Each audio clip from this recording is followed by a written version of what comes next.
जय हिंद मेरे प्रिय साथियों, एसएससी के Y01 के यूट्यूब चैनल पर से एक बार स्वागत है। आशा करता हूँ आप लोग अच्छे होंगे और आपकी पढ़ाई लिखाई भी अच्छे से चल रहे होंगे। तो साथियों, अगर आपका आने वाले फेजेज में आरआरसी ग्रुप डी का एग्जाम है तो आपके लिए वीडियो बहुत ऑथेंटिक होने वाला है।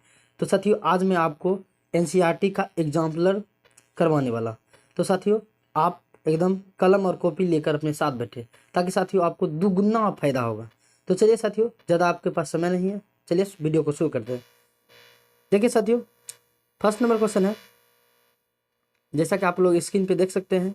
यहाँ पे लिखा हुआ है, धातु निम्नलिखित में से कौन सा गुण धर्म नहीं दर्शाती है। तो साथियों, धातु में याद रखिएगा विद्युत का चालक है, और आपको याद रखना धातु को जब आप पीटिएगा तो साथियों उसमें ध्वनि निकलेगा। उसके बाद साथियों धातु तन्य होते हैं, यानी पीट पीट कर आप साथियों यानी आप उसे एक पतला तार बना सकते हैं। लेकिन साथियों द्युतहीनता नहीं होती है। ठीक है साथियों, यानी ऑप्शन इसका होगा ऑप्शन नंबर सी। ठीक है साथियों, चलिए अब नेक्स्ट क्वेश्चन देख सकते हैं आप लोग। नेक्स्ट क्वेश्चन है, धातुओं के पतले तार खींचे जाने के गुण को क्या कहते हैं। तो साथियों अभी आपको मैंने बताया कि जब आप धातु के पतले तार जब खींचिएगा तो उसे हम तन्यता कहते हैं। याद रखिएगा, इसका आंसर होगा तन्यता। लेकिन आपको एक और बात याद रखना साथियों, अगार मतलब क्या होता है, जिससे हम पीट पीट कर पतला चादर बना सकते हैं।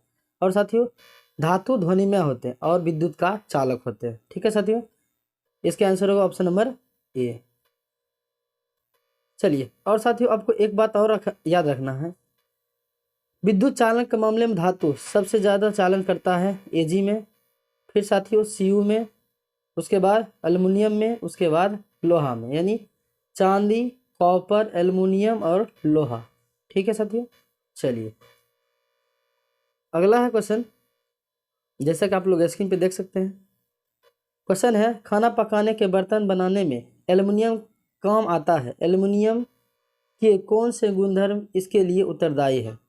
तो साथियों आपको याद रखना है, बर्तन के मामले में आपसे जब भी पूछे, यानी बर्तन के मामले में आपसे जब भी सवाल पूछे तो आपको एक बात याद रखना, बर्तन विशिष्ट ऊष्माधारिता होते हैं। ठीक है सर, जो भी होते हैं यानी विशिष्ट ऊष्माधारिता इसके निम्न होते हैं, आपको ये बात याद रखने ला है। ठीक है, उसके बाद इसका गलनांक साथियों उच्च होगा साथियों, क्योंकि अगर आप खाना बनाइएगा, अगर गल जाएगा तो आपका खाना बेकार हो जाएगा। उसके बाद आपको एक और बात याद रखना है, जो होते हैं बर्तन का उच्च ऊष्मीय मान होते हैं। ठीक है साथियों, यानी बर्तन का गलनांक ज़्यादा होते हैं और उच्च ऊष्मीय मान होते हैं, यानी इसका साथियों ऑप्शन होगा उच्च ऊष्मीय चालकता, यानी ऑप्शन नंबर 1 और 4 आपका सही हो जाएगा, ऑप्शन नंबर डी आपका राइट हो जाएगा। ठीक है, चलिए अगला है क्वेश्चन, निम्नलिखित में से कौन सा धातु ठंडे तथा गर्म जल में कोई अभिक्रिया नहीं करता है। तो साथियों आपको एक बात और याद रखना है, कौन सा अभिक्रिया नहीं करेगा, तो जो उच्च होगा साथियों, उच्च होगा, उच्च कहने का मतलब क्या, यहाँ पे आपको दिख रहा है साथियों, मैग्नीशियम, सोडियम, ये सब जो होते हैं ना उच्च अभिक्रियाशील होते हैं। ठीक है, ये सब क्या होते हैं, उच्च अभिक्रियाशील होते हैं, यानी आपका आंसर हो जाएगा साथियों एफ ही। ठीक है, चलिए अगला है, जैसा कि आप लोग देख सकते हैं स्क्रीन पे, अगला क्वेश्चन है, आयरन तथा भाप की लंबे समय तक अभिक्रिया से आयरन का निम्नलिखित में से कौन सा या कौन से ऑक्साइड प्राप्त होंगे। तो साथियों जब आयरन को आप यानी कहने का मतलब Fe को साथियों जल के साथ जब आप अभिक्रिया करवाइएगा तो क्या बनेगा जानते हैं साथियों, Fe3O4 प्लस H2, यानी आप जब भी धातु को जल के साथ अभिक्रिया करिएगा तो साथियों हाइड्रोजन गैस निकलेगा, और इसको संतुलित करने के यहाँ पे 2 और यहाँ पे 4 देंगे, यानी कहने का मतलब Fe3O4 प्लस H2O निकलेगा। ठीक है साथियों, यानी जैसा कि आपका आंसर होगा ऑप्शन नंबर देख सकते हैं Fe3O4, ऑप्शन नंबर सी आपका राइट आंसर हो जाएगा। चलिए अगला है, अगर साथियों एनसीईआरटी से 10 से 5 क्वेश्चन अगर लड़ गया तो साथियों आपका सिलेक्शन श्योर हो जाएगा, बस उम्मीद करता हूँ कि आपके शिफ्ट में इससे क्वेश्चन ही रहे। और साथियों अगर आप अच्छे से तैयारी किए होंगे तो साथियों आप एसके झा के समान ज्ञान पढ़ सकते हैं, क्योंकि साथियों क्वेश्चन का लेवल थोड़ा हाई है, इसलिए यहाँ पे लुसेंट टुसेंट चलने वाला नहीं है। देखिए 6 नंबर है, क्या होता है जब कैल्शियम को जल के साथ अभिक्रित किया जाता है। तो साथियों कैल्शियम को जब हम लोग Ca+H2O यानी कैल्शियम के साथ अगर जल को क्या करते हैं, मिलाते हैं ऑक्सीजन, क्या बनता है Ca साथियों OH का होल ट्वाइस प्लस H2, यानी साथियों धातु के साथ जब जल मिलाएगा तो हाइड्रोजन गैस निकलेगा और CaH, यानी कहने का मतलब क्या है साथियों यह जल से कम प्रचंड किया है।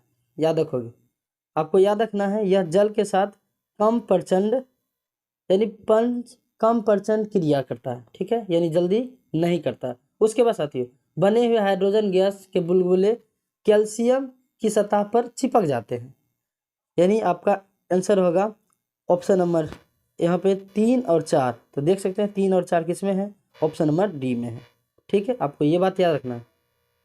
आगे है, जैसा कि आप देख सकते हैं आगे, धातुएं समानता अम्लों से क्रिया कर लवण व हाइड्रोजन गैस देती है, ठीक है। निम्नलिखित में से कौन सा अम्ल धातु Mg, Mn और Mg अतिरिक्त से अभिक्रिया कर हाइड्रोजन गैस नहीं देता है। तो साथियों जब भी धातु अम्ल के साथ जब भी धातु अभिक्रिया करता है तो लवण और जल देता है, ये तो बात आप जानते होंगे, लवण और जल देगा, ठीक है। यानी कहने का अर्थ हुआ कि अगर हम Cu कॉपर को HNO3 के साथ अभिक्रिया करवाएंगे तो साथियों Cu आप लिख सकते हैं साथियों, कॉपी में जितना लिखिएगा आपका नॉलेज उतना बढ़ेगा और एग्जाम में आप अच्छा उतना कर सकते हैं। CuNO3 + 2NO2 + H2O ये होता है, ठीक है।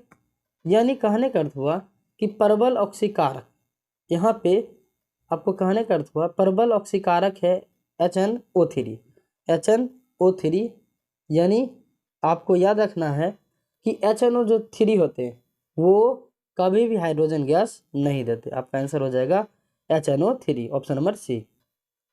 चलिए अगला साथियों देख सकते हैं, जैसा कि आप लोग यहाँ पे लिखा हुआ है एक्वारेजिया का संयोजन है। अब देखिए साथियों एक्वारेजिया, अब जब भी आप बात करिए एक्वारेजिया तो इसमें साथियों 2 धातु घुल जाते हैं, कौन कौन होगा, तो साथियों वो सोना है और वो प्लेटिनम है, ये एक्वारेजिया में आसानी से घुल जाते हैं। लेकिन आपको याद रखना है वो सांद्र होना चाहिए, दोनों का दोनों सांद्र होगा, यानी सांद्र साथियों क्या होगा, सांद्र होगा HCl और सांद्र होगा HNO3, यानी ऑप्शन नंबर आपका सी राइट हो जाएगा, ठीक है साथियों। वीडियो को अंत तक जरूर साथियों देखें, आपको 100% समझ आने वाला है। साथ साथ साथियों अगर इससे क्वेश्चन पूछता है तो आपका, क्योंकि साथियों यहाँ पे देखा जा रहा है हर शिफ्ट में डायरेक्ट क्वेश्चन उठा के पूछा है, ऑप्शन भी नहीं बदल रहा है। तो साथियों देखिए अगला क्वेश्चन है, कौन सा आयनिक यौगिक नहीं है, इसका मतलब जिसमें आयन नहीं होता होगा वो आयनिक यौगिक नहीं है। कहने का अर्थ हुआ देखिए यहाँ पे आप लोग देख सकते हैं आयनिक यौगिक कौन कौन है, पहले तो ये बता देते हैं। आयनिक यौगिक साथियों KCl है, उसके बाद NaCl है, ये आयनिक यौगिक है, ठीक है। यानी देखिए लेकिन कहता है आयनिक यौगिक नहीं है, तो जो बच गए यानी कौन बच गया HCl और CCl4। साथियों ये सहसंयोजक यौगिक है, ये जो दोनों देख रहे हैं ये सहसंयोजक यौगिक है, यानी आपका आंसर 2 और 3 हो जाएगा, ऑप्शन नंबर बी आपका राइट होगा, ठीक है। चलिए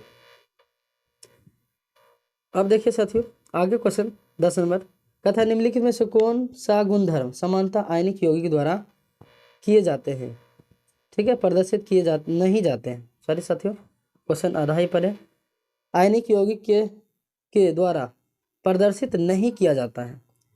तो साथियों देखिए आपको याद रखना है जल में विलेयता, ठीक है, ये सही है साथियों। उसके बाद उच्च गलनांक एवं क्वथनांक, यानी गलनांक भी उच्च होना चाहिए और क्वथनांक भी उच्च होना चाहिए। उसके बाद गलित अवस्था में विद्युत चालकता। साथियों ये तीनों तो प्रदर्शित करता है, लेकिन ठोस अवस्था में विद्युत का चालन प्रदर्शित नहीं करता। ठीक है, आपको याद रखना, ऑप्शन नंबर आपका बी सही हो जाएगा। अगला है, निम्नलिखित में से कौन सी धातुएं प्राकृतिक अवस्था में पाए जाते हैं, यानी स्वतंत्र अवस्था में।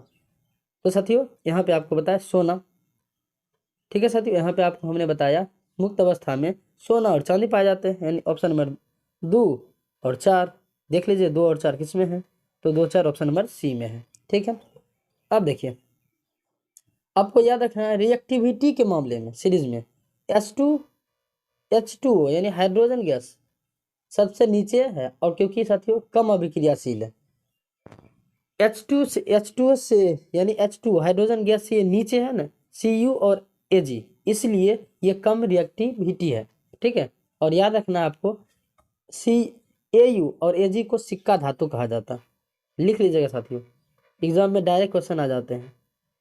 अगला है, विभिन्न विधियों द्वारा धातुओं को परिष्कृत किया जाता है, निम्नलिखित में से कौन सी धातुओं को विद्युत परिष्करण के द्वारा परिष्कृत किया जाता है।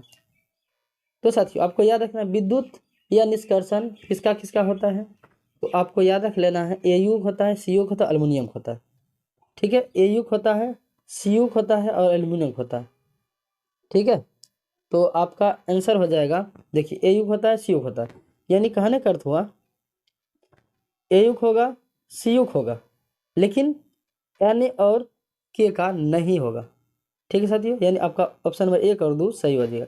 ठीक है, चलिए अगला है, वायु में लंबे समय तक उद्भासन से सिल्वर की वस्तु काली हो जाती है। ठीक है, यह निम्नलिखित में से किसके बनाने के कारण होता है, यानी किसके बनने के कारण होता है। तो देखिए जब आप Ag को S से, ठीक है, भाप से, यानी क्या बनेगा साथियों, AgS प्लस उस काला। याद रखिएगा जब भी आप Ag को S से अभिक्रिया करवाइएगा तो वह काला बनेगा, आपको याद रख लेना है। ठीक है, और जब भी आप Cu को वायुमंडल से अगर अभिक्रिया करवाते हैं, ठीक है, तो H2S तो बनेगा, लेकिन ये साथियों हरा देगा, इसका कलर कैसा होगा, हरा होगा। आपको ये बात याद रख लेना है। ठीक है, यानी आपका आंसर हो जाए Ag2S। ठीक है, ऑप्शन नंबर आपका सी राइट। अगला कहता है, किसी पतली परत के लेपन के द्वारा आयरन को जंग से बचाने के लिए गैल्वेनीकरण एक विधि है। तो साथियों गैल्वेनाइजेशन जस्तीकरण। ठीक है, जिंक का लेपन करते हैं, ये तो आसान सवाल है, चलिए ऐसे भी अब मार देते हैं। अगला है, हमारे जीवन के लिए स्टेनलेस स्टील एक उपयोगी पदार्थ है। स्टेनलेस स्टील में आयरन को किन के साथ मिश्रित किया जाता है। तो साथियों स्टेनलेस स्टील बनाने के लिए निकेल प्लस क्रोमियम। ठीक है, निकेल प्लस क्रोमियम।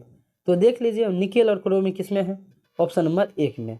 और आपको एक बात और याद रख लेना, इसमें कार्बन का प्रतिशत होगा 0.5 से साथियों 1.5 तक।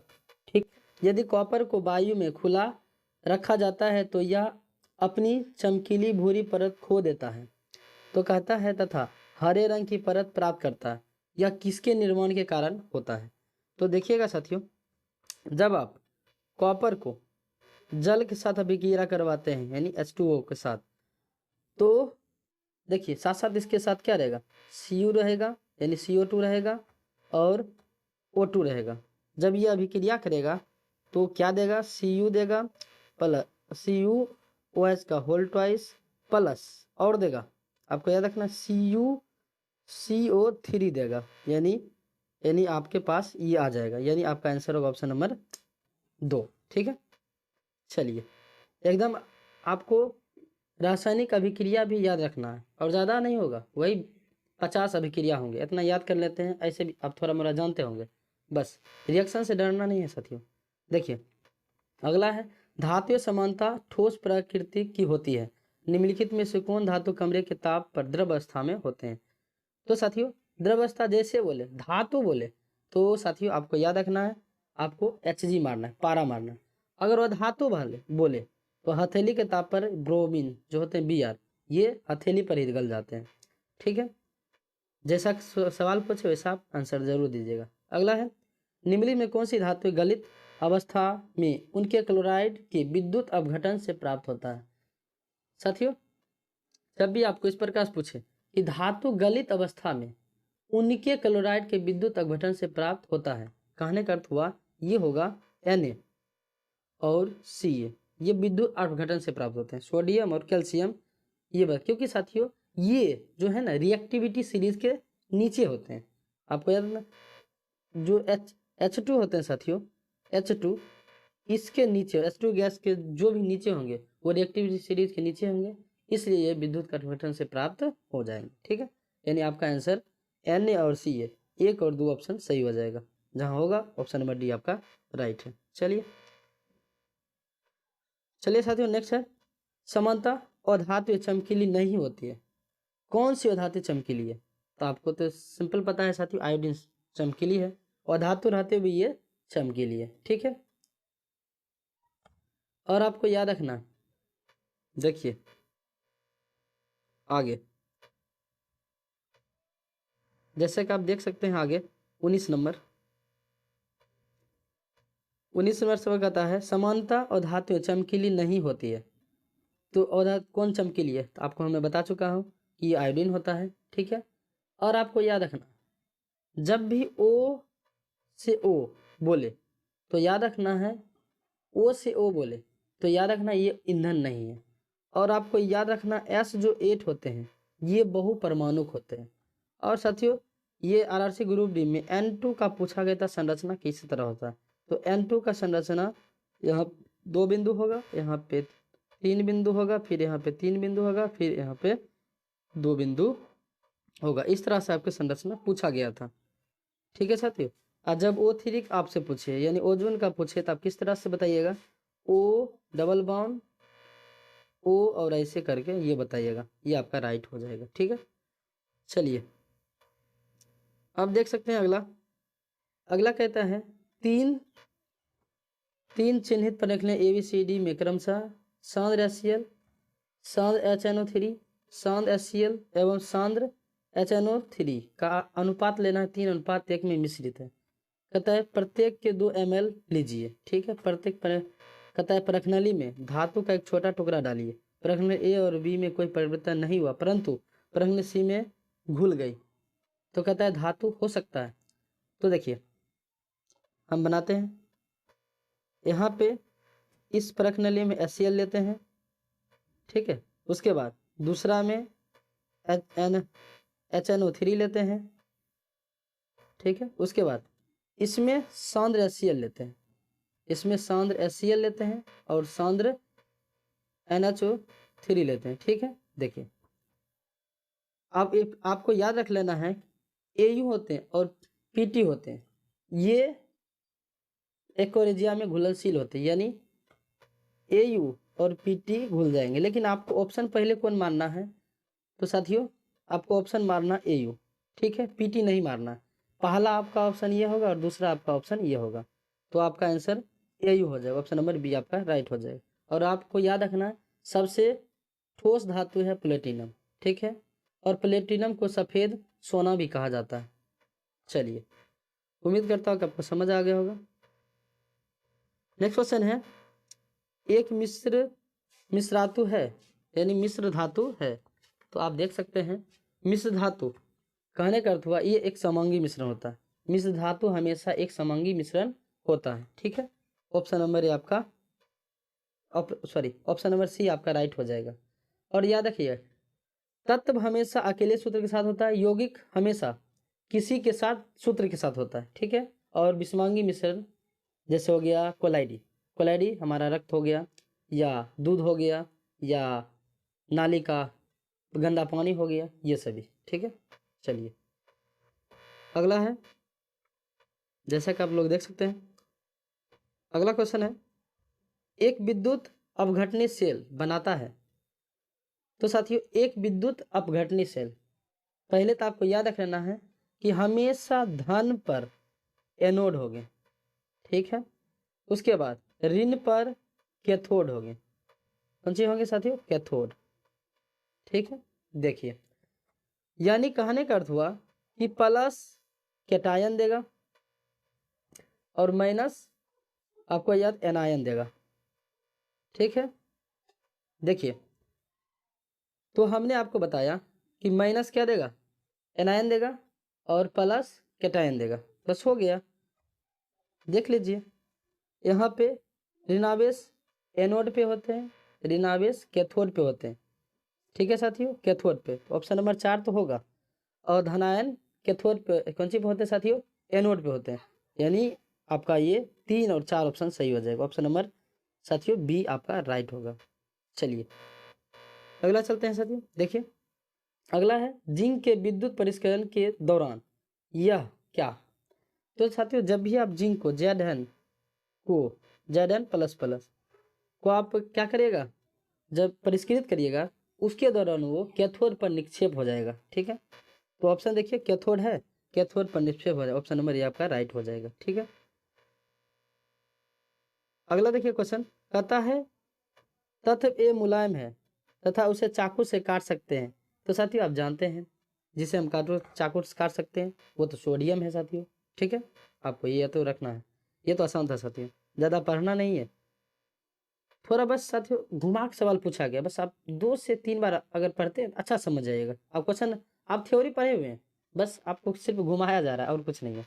अगला मिश्र धातु एक धातु का एक धातु अथवा अधातु के साथ समांगी मिश्रण है। निम्नलिखित में से कौन सी मिश्र धातु उसके अवयवों में एक अधातु रखती है? तो कहने का अर्थ हुआ देखिए पीतल जो होते हैं वो Cu प्लस Zn का मिश्रण होता है। ठीक है, कांसा जो होते हैं Cu प्लस Sn का मिश्रण होता है। ठीक है, और अमलगम की बात कर ले तो अमल की बात करें तो इसमें Hg प्लस धातु रहते हैं। ठीक है, अधातु रहते हैं। उसके बाद स्टील की बात कर ले तो इसमें लोहा प्लस कार्बन होगा। ठीक है, और कार्बन और धातु होते हैं। तो आपका आंसर हो जाएगा, देखिए आपका आंसर क्या हो जाएगा? तो यहाँ पे हो जाएगा पीतल। ठीक है, पीतल। चलती है, देखिए अगला क्वेश्चन है मैग्नीशियम धातु के लिए निम्नलिखित में कौन सा कथन गलत है? तो कथन गलत की बात कर दिया। तो यहाँ देखिए साथियों यहाँ पे लिखा हुआ है यह धातु ऑक्सीजन में चमकीली श्वेत ज्वाला के साथ जलती है। सही बात है साथियों, ये चमकीली श्वेत ज्वाला के साथ ऑप्शन ये सही है। ठीक है, लेकिन आपसे गलत पूछा है, सही नहीं पूछा है। उसके बाद यह गर्म करने पर मैग्नीशियम और डाइऑक्साइड बनाता है और हाइड्रोजन गैस। सिंपल बात है, जब आप धातु को किसी के साथ यानी जल के साथ गर्म करिएगा तो क्या होगा? वो हाइड्रोजन गैस देगा। उसके बाद ये भाप से क्रिया कर मैग्नीशियम ऑक्साइड और हाइड्रोजन गैस देती है। ये भी सही है। तो गलत क्या है? ऑप्शन नंबर बी गलत है। या ठंडे जल से भी क्रिया पर मैग्नीशियम ऑक्साइड बनाती है और हाइड्रोजन गैस देती है, ये गलत है।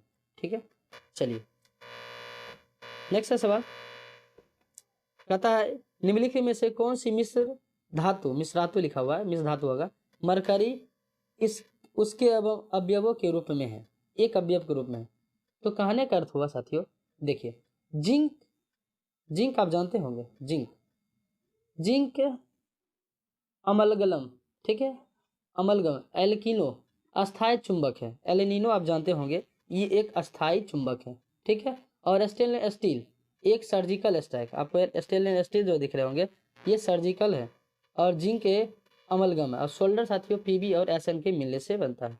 यानी इसका आंसर आपका हो जाएगा ऑप्शन नंबर साथियों डी। ठीक है, चलिए अगला है एक्स तथा वाई के मध्य अभिक्रिया पर यौगिक जड़ बनाता है। एक्स साथियों इलेक्ट्रॉन खोता है जबकि वाई इलेक्ट्रॉन ग्रहण करता है। तो जेड कौन सा गुण प्रदर्शित करेगा? तो साथियों एक्स प्लस वाई। ठीक है, और बनता क्या है? जेड। यहाँ पे देखिए हम बाल ले लेते हैं example Na plus Cl plus तो बनेगा क्या? NaCl बनेगा। ठीक है, NaCl बनेगा। आपको याद रखना जो NaCl होंगे ये आयनिक यौगिक हो जाएंगे। ठीक है, और इसका क्या होगा, क्या क्या हो सकता है ये? तो जो आयनिक यौगिक होते हैं उसका उच्च क्वथनांक गलनांक होगा, ठोस का कुछ साथियों कुचालक होगा, द्रव में सुचालक होगा, और कार्बनिक घोलक में साथियों अघुलनशील होगा, और कार्बनिक घोल में घुलनशील होगा। ठीक है, कार्बनिक में अघुलनशील होगा लेकिन अकार्बनिक में घुलनशील होगा। ठीक है, तो देख सकते हैं आपका आंसर क्या होगा। ठीक है, चलिए अब यहाँ पे आप लोग देख सकते हैं कि यहाँ पे क्या लिखा हुआ है। अगला क्वेश्चन, 3 तत्व एक्स वाई जेड के इलेक्ट्रॉन विन्यास है साथियों 2 8 2 8 7 2 8 2। तो आपको याद रखना है जो भी 2 और 8 होंगे, जिसका भी इलेक्ट्रॉन विन्यास 2 8 होंगे वो अक्रिय गैस होंगे, ठीक है। और जिसका 2 और 8 आपको याद रखना है हेलोजन और अधातु है, ठीक है। उसके बाद जो जेड है साथियों, जेड है, ठीक है, 2H2A2 क्षारीय मृदा धातु है। यानी कहने का मतलब ऑप्शन आपका शायद साथियों क्या हो जाएगा, वाई आपका ऑप्शन हो जाएगा। ऑप्शन नंबर बी आपका राइट आंसर होने वाला है। चलिए अगला है 31, धातुएं समानता क्षारीय ऑक्साइड बनाती है, इनमें से कौन सी धातु एक उभयधर्मी ऑक्साइड है। जब भी आपसे उभयधर्मी की बात करें बस आपको 3 सूत्र याद रखना, Al2O3 ZNO, ठीक है। उसके बाद यानी उसके बाद PbO2, ठीक है। आपको ये याद रख लेना, ये आप अगर याद रख लेते हैं तो आपका एग्जाम में गलती नहीं होगी। यानी धातुीय समानता क्षारीय ऑक्साइड कौन बनाता है, तो उभयधर्मी बनाता है। तो उभयधर्मी यहाँ पे कौन हो जाएगा साथियों, तो एल्युमिनियम हो जाएगा Al, ठीक है। चलिए कहता है समानता और धातु विद्युत के चालन नहीं करते, सही बात है। कौन सा विद्युत अच्छा चालक है, तो साथियों यहाँ पे ग्रेफाइट विद्युत का सबसे अच्छा चालक है। याद रखना जो ग्रेफाइट होते हैं, ग्रेफाइट को हम लोग काला कार्बन कहते हैं, साथ साथ इसमें षष्ठ फलक होते हैं, ठीक है, षष्ठ फलक होते हैं। और सल्फर में सल्फर का सूत्र S8 और साथियों हीरा साथियों सबसे ठोस, ठीक है।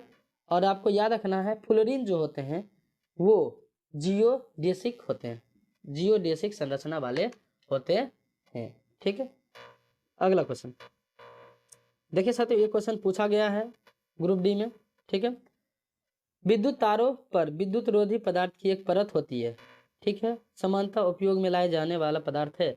तो साथियों आप देखते हो विद्युत तार के ऊपर काला सा जो देखते होंगे प्लास्टिक, उसे हम लोग आजकल PVC के नाम से जानते हैं, पॉलीविनाइल क्लोराइड, ठीक है। चलिए नेक्स्ट है, निम्नलिखित में कौन अधातु एक द्रव है। अधातु वाला द्रव मैंने आपको बताया था, ब्रोमीन एक अधातु है और हाथ के ही तापमान में क्या होते हैं, गल जाते हैं, यानी। चलिए अगला है, कौन सी रासायनिक अभिक्रिया संपन्न होगी, यानी कौन रासायनिक अभिक्रिया बन जाएगी। तो रासायनिक संपन्न होगी, देख सकते हैं आप यहाँ पे FeSO4, Fe हम बात कर लेते FeSO4 प्लस Cu, FeSO4 यहाँ पे स्ट्रोंग, यहाँ पे स्ट्रोंग क्या है साथियों, तो यहाँ पे Fe स्ट्रोंग है और Cu थोड़ा उसे कम है, ठीक है, क्योंकि जल्दी अभिक्रिया कर लेता है लोहा कॉपर के मामले में। यानी कहने का मतलब CuSO4, यहाँ पे देख सकते हो ऑप्शन नंबर डी आपका राइट हो जाएगा। चलिए देख सकते हैं ऐसा अब चित्र, यहाँ पे आपको चित्र देकर बताया गया है। तो साथियों देख सकते हैं यहाँ पे आपका जिसमें भी कहता है इस चित्र में आपको परिष्करण की सही व्याख्या कौन सी है, तो देख सकते हैं यहाँ पे देख लीजिए, जिसमें कैथोड होगा, ठीक है, कैथोड यहाँ पे होना, कैथोड है यानी एनोड वाला तो गलत है, ठीक है। और इधर एनोड होना चाहिए, यहाँ पे एनोड है, ठीक है। और याद रखना यहाँ पे धन होना चाहिए, धन, यानी आपका ऑप्शन जो है एक आपका राइट हो जाएगा, ऑप्शन 1 राइट हो जाएगा, ठीक है। चलिए तो साथियों उम्मीद करता हूँ कि आपको वीडियो पसंद है। अगर शुरू में आपको पसंद नहीं आएगा तो सारी उसके लिए सॉरी, लेकिन साथियों इस तरह का आपको कंटेंट पाना है तो साथियों इस चैनल से ज़रूर जुड़े। और साथियों आप चाहते हैं कि मैं रेगुलर आपके लिए वीडियो बनाऊं तो साथियों चैनल को सब्सक्राइब, लाइक और शेयर जरूर करें। धन्यवाद।